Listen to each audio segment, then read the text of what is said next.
eta Kataluniakoari ere beste begi batzuekin begiratu behar diogu, Uso Arbelaitz. Bai, hala egingo dugu, Ze Katalunian independentziaren aldeko euforia hone guztiak eta orain bi aste izandako diadaren eguna eta gizakatea eta horren guztiaren aritik bestelako industria bat sortu dela konturatu ginen. Merchandising aizue, eta dena ez da bandera eta kamisetetan geratzen. Aurten egia da diadaren egunean eta bandera gehiago ikusi genituela, ze Kataluniarrek 400.000 gehiago eskatu omen zituzten, baina kontua Katalunian haratago doa eta jantzi eta produktu gehiago ere atera dituzte. Esate baterako topatu ditugu gure bilduma honetan zapatilak. 60 eurotan saltzen dituzten zapatilak, hor ikusten dituzu, modelo ezberdinetakoak daude, aurten eskaria dela eta 5 modelotatik 15 modelotara igo dute aukera, bankatz dute izena eta esan bezala 60 eurotan saltzen dituzte, eta bitxia da honen historia. Ze kontua da, orain dela pare bat urteko diadako kartelean atera omen ziren zapatila batzuk marraztuta. Jendeari gustatu egin zitzaizkion, galdezka hasi zirenean non eros zitezken eta kartelaren diseinatzaileak negozioa ikusi zuen horre, eta enpresa ireki du bankatx eta gaur egun zapatila hauek bakarrik egiten dituzte. Ongi atera zaio kontua, esaten dute urte betean 1.000.000 euro irabazi duela zapatilen enpresa horrek. Eta diadaren egunerako edo bestelako egunetarako oinetatik jantzi gara, baina momentu intimoetarako ere topatu dugu, beste adibide bat, bularretakoak aizue. Bueno, hor, ez dakit, bikini modukoa dela esan dezakegu, haundi xamarrak iruditu zaizkigu, baina tira, bandera ongi baino beto ikusteko. 12 eurotan saltzen dituzte, sostenkat enpresak ateratzen ditu, eta leloa ere badute. Zuk eta Kataluniar guztiok eutxiko diogu bai Kataluniari. Eta ni mairanoa galdetzera, Ez dakit zer iruditzen zaizuen zuei hau guztia, Gehiagizkoa ez ote deno, bai, Estitxuri, azken hau, etzaio gustatu. Etzaizu gustatu. Ez, bueno, azkenian genero ikuspuntutik, betiko eutzi ez dakizte, betiko txiste erretza iruditu dute. Baina, bueno, hortatik haratago joan da, azkenian gizarte mugimendu guztiek beti baliatu izan dituzte kamisetak eta leloa jartzeko Euskal Herrian ere.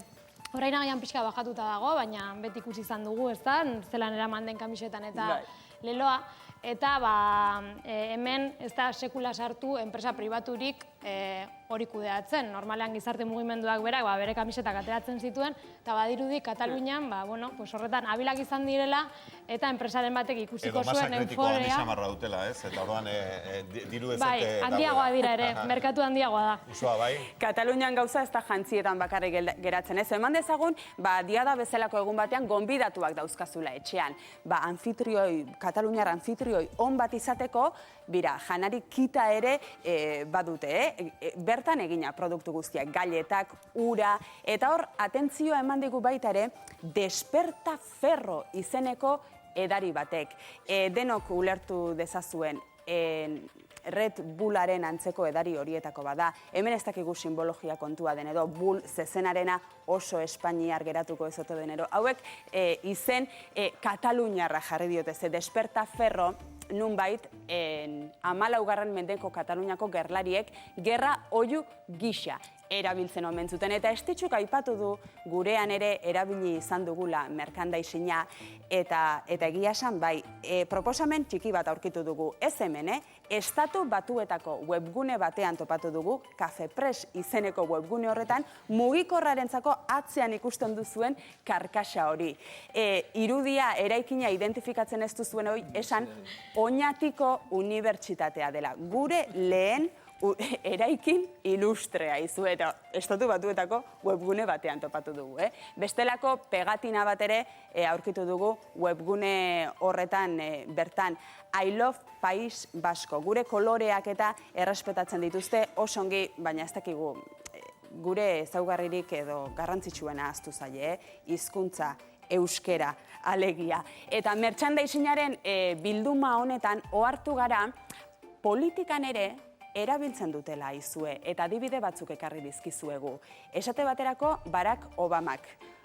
hor ikusten duzu Obamaren busto bat da, eta batira hor burualdean hilea gisa jarri diezaiokezu zuk nahi duzun landarea. Eta bestelako bat ere Obamarekin lotuta topatu dugu, Obama indartsu eta gihartsu bat, action man modukoa, eta egia da, ez dakit pasatu ez ote diren egin, baina Obamak muskulu guztiak behar ditu, batira, saltsa guzti aurre egiteko.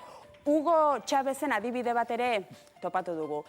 Panpin xamurragoa iruditu zaigu Hugo Chávezena. Eta hor, panpina kaja batean etortzen da, eta kajan esaten du atzean eragin behar zaiola.